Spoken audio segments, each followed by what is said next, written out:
Kevin here, top 100 financial advisor, two-time author, one-time bestseller, and I am here to tell you about why I think now, or why I know rather, that right around now is the right time to think about selling. And so it's just time to sell. It's the right time to think about selling. So I want to explain that process, why it's about that time. But before we do, one, make sure that you go ahead and click the share button. Let's get some more folks in here because this is very, very important information that I bet 95% of investors absolutely miss every year around this time. So go ahead, grab your phone, hit the share button. I am going to do the same. I'm also going to monitor my phone for the comments. So go ahead and do that.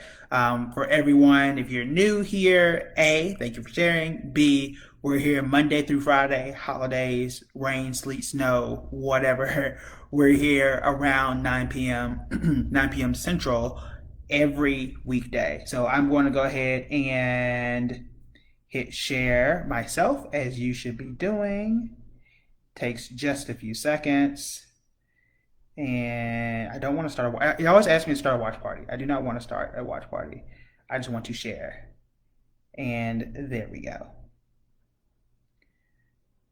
All right, now, as we get started, I have my thing here for comments and any questions. So number one, make sure you go to buildingbread.com/free class. I'm teaching a new free class in about 15 hours. As you see, I'm spending a lot of time tomorrow sitting down, answering questions, teaching this free class. I'm going to give you 3 ways that you can start investing even if you're a beginner. So how do you start investing? What apps and areas make the most sense? How do you protect yourself against losses? All of those things we're going to cover in the class. Again, 100% free. Sign up for a time that makes the best sense for you. I'm also teaching it 2 times on Wednesday. I try to do like 2 or 3 classes per day. It's what I do all day is teach. So make sure that you go ahead and sign up for that. Again, totally free. Now, the big question is, let me see if I can pull up the whiteboard and not have it take up the entire screen. There we go, and there we go. Okay, you guys should still be able to see me, hopefully.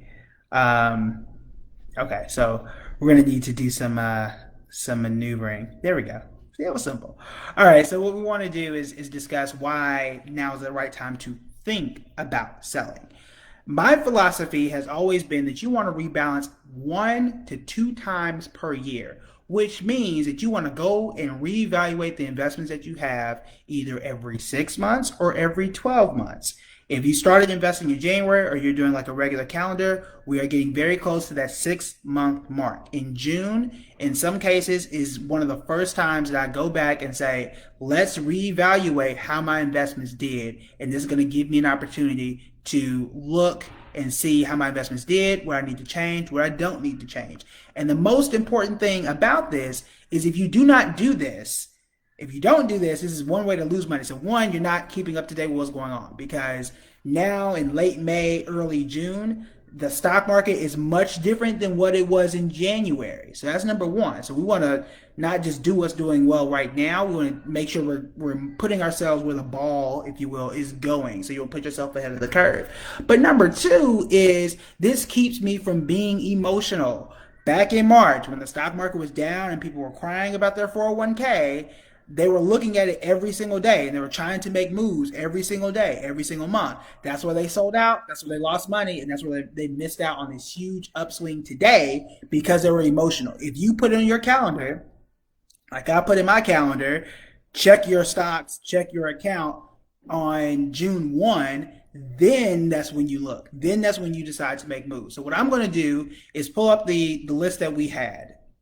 So this is on the Building Bread Instagram page. If you're not on the Instagram page, you need to go do that. And as you see, my watch list for Q1, which is back in January, we had Netflix, Eli Lilly, Bristol Myers Squibb, CVS, and Apple. So if I were to buy those stocks, my job is to go back and see, we had Apple, we had Netflix, Eli Lilly, CVS, and Bristol Myers Squibb. And this was January 2020. So I'm not going to go through the entire rebalancing process right now. but this is just a sample. Obviously, you can have more stocks, you have some index funds, a bunch of other things. So now that it's 6 months, what we would do is say this is what we had in January, and now it is June. Now it's June 2020. Now I have, what is this, 5 stocks? So what I would have is 20% in each of them. Now I want to go back and see which one of these stocks do I want to keep, which one of them did well for me, and which ones do I need to switch out. So for example, I'm pretty sure that Apple is probably going to stay. Netflix will definitely stay, because now in January I thought Netflix was going to be good. Now, knowing what we know now, that people were staying home and that their subscriptions went up and everybody was watching Netflix, it did really, really well. So it may do well for the next 6 months. That the likelihood of that is higher than not. Some people are going to cancel once things open up, but then you could also say there's going to be a second wave. You could also say that some people are going to stay home. Some companies like Twitter are saying you're going to stay home permanently. You work from home for however long you want, and then it's 6 months away, but winter is coming. Cuffing season, boot up season, whatever you want to call it, that too is coming. So you might want to keep it even if it decides to kind of dip a bit. Now, what I would do is now I would need to figure out, and I don't know this, I would need to figure out, is Eli Lilly still going to be good? Is CVS going to be good? Is Bristol Myers Squibb going to be good? I need to go back and decide. I need to reevaluate, see how those stocks did over the last 6 months, and decide, is this the place I want to be? Or are there new stocks that I want to switch out for those? And these are just examples. I haven't, because it's not June yet. I still have a few days. I'm somewhat of a procrastinator. I still have a few days. So I feel like for my next watch list, I'm probably going to keep Apple. I'm probably going to keep Netflix. These last three did do well enough. They didn't jump. They weren't incredible, but they did not lose me money. And that's the most important thing. While this portfolio, as you see here, this was back, as you see in this corner here, this was back in April. So since April to now, this entire portfolio, let me go back here. This entire portfolio from January to right now, which today the stock market was closed, was up almost 6%. Almost. I need to make this a little bit bolder. Let's do that.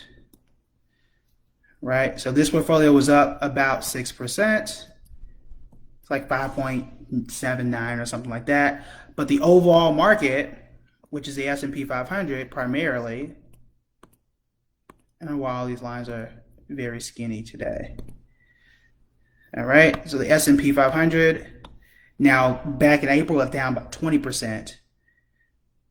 The S&P was down close to 9%. And let me change this because this looks like a negative. It is not. It's about 6%. So we still beat the market. Now 6%, when the market is down 10%, 6% is still good. And it's not, 12 or 15 or what I would like it to see. But again, do you want to lose the 9% just doing what everybody else is doing, or do you want to do a little bit better? So that's what we see here. So this is the time to consider selling. It is not absolutely sell everything. It's time to go back, reevaluate, and see the investment that you had at the beginning of the year. Are they a fit? Do you need to change some things? Or are some things out of whack? Again, here I can put 20% in each of my stocks.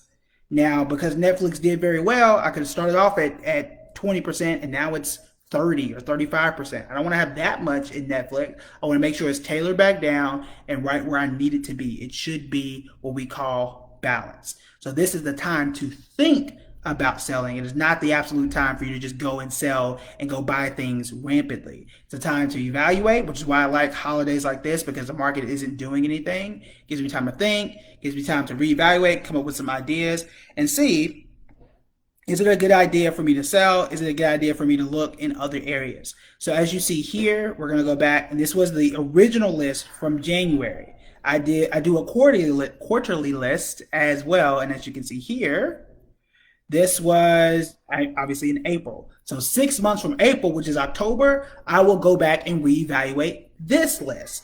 So I make these lists based on what's happening at that particular time. So here, Netflix is still there. I'm probably going to keep Netflix. As you can see, Bristol Myers Squibb is still there. There is a chance I will likely keep that one. So it keeps my eye and keeps me sharp to see what do I need to reevaluate and what things need to change. At the time, when we reevaluated back in April, CVS didn't make it. Eli Lilly didn't make it. That didn't mean they lost money. It just probably wasn't doing as good as Walmart, as good as Dollar General. So what we do is we go back, we reevaluate, and see what we want to do on a 6 month basis. So I don't compare January's list to April. I do every 6 months. So I would compare January to June, April to October, October to next February, or whatever 6 months is after that. So that's how I tend to do it. So I'm gonna check any questions if you guys have any. Eli Lilly is rising, so that's good. It probably is. The question is always, is it rising as much as insert stock or as much as anything else that's out there? Again, all of these, to my knowledge, made money. Netflix made way more than everybody else. If you go back here, stocks like Nvidia, which is in the tech sector, Microsoft, obviously, made a lot more than I think Eli Lilly and Bristol Myers Squibb did. So it doesn't really matter to me because I didn't lose money, which is what most people did during that time. So we just want to go back and consider, are these the stocks I want to be in now? Are they going to carry me the next 4 months, the next 6 months, and make my moves from there? All right, so I will take two questions. Again, thank you guys for coming. Thank you for sharing. Make sure that you click the link in the bio, buildingbread.com/free class. I'm teaching you guys tomorrow. The clock is counting down on 3 ways that you can start investing, even if you're a beginner. If you're looking at, where do I find some of the best stocks? How do I invest with not so much money? If I don't have $500 to invest right now, how can I get started? You can still start. You can get all of these stocks for $20 if you really wanted to. So there are ways to do that. I walk you through that entire process. Again, click the link in the bio to do that. So I don't see any questions. Oh, here we go. So we do have one. I know it's always a lag. It's always a lag. All right. So what are your thoughts on McDonald's for long term? I think McDonald's is positioned well for the long term. People are going to eat, and McDonald's, the thing I like about McDonald's the most as a company, not necessarily as a restaurant, as a company, is they are very quick to change what's going on in their stores. So for example, when people wanted fancier, more artisanal foods, I guess that's the way you want to call it, they changed how they made their food. They moved into the coffee business because of threats like Starbucks. The McCafe, the coffee there wasn't always nearly as good as what it is now. The stores, you guys see how nice, I put those in air quotes, how nice McDonald's stores are now than what they were in the 90s. A lot of digital things that they're doing. They have more salads and stuff.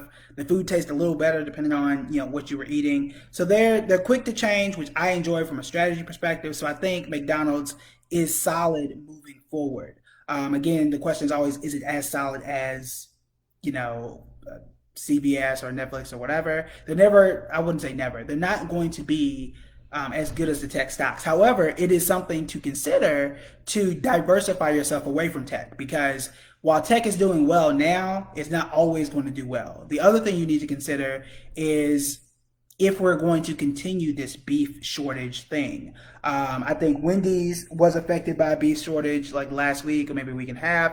I haven't heard anything about McDonald's, but we will see. But again, I have no problems with the stock. As far as I know, they had done well. I mean, it's hard to knock McDonald's off just because of how big they are and how adaptable they have been, which is really incredible, because anything that changes in the fast food industry, McDonald's is there. You think about how McDonald's was 10 years ago, and it's not the way it is now in terms of the menu, in terms of the options, like that. They come out with a lot of stuff, very quickly, and other than the ice cream machine, that's the only thing you can really complain about is the ice cream machine. Other than that, things have been pretty good. So I like McDonald's. I have no issues with McDonald's. All right, so I'll take one more question. Again, make sure you sign up for the course. It's free. Make sure you hit the share button. That is also free. And it helps us to grow our audience and help others to understand the stock market in ways that are simple, because there's a lot of confusion out there. It doesn't have to happen. I don't think I introduced myself for those who are new. I I don't know if I did or didn't. I'm just getting so used to it now. But again, my name is Kevin Matthews, top 100 financial advisor, two-time author, one-time bestseller. And I'm here to help you to understand the stock market better. All right, so that's it. Thank you guys for coming out. I think that was the last question. I bought shares of UPS. Do you think they'll be good long-term due to Amazon? That I'm not sure. I would need to check how that relationship is. I saw something scroll across my screen about UPS. I just need to go read it. So I'm not sure. I know Amazon is going to be fine. There's also problems with the post office running out of funding. We'll see how that happens or what happens there, which may help UPS as one less competitor that they have to deal with. So we will see. But yeah, I'm not familiar with how well they've done as a business as of late, just because it's just not a stock I'm tracking personally. All right, so that's it for me today. Thank you guys for coming. I will see you guys tomorrow. We'll talk about all things in the stock market. We'll see what news comes out. And thank you for coming. Thank you for sharing. And I'll see y'all tomorrow. Bye.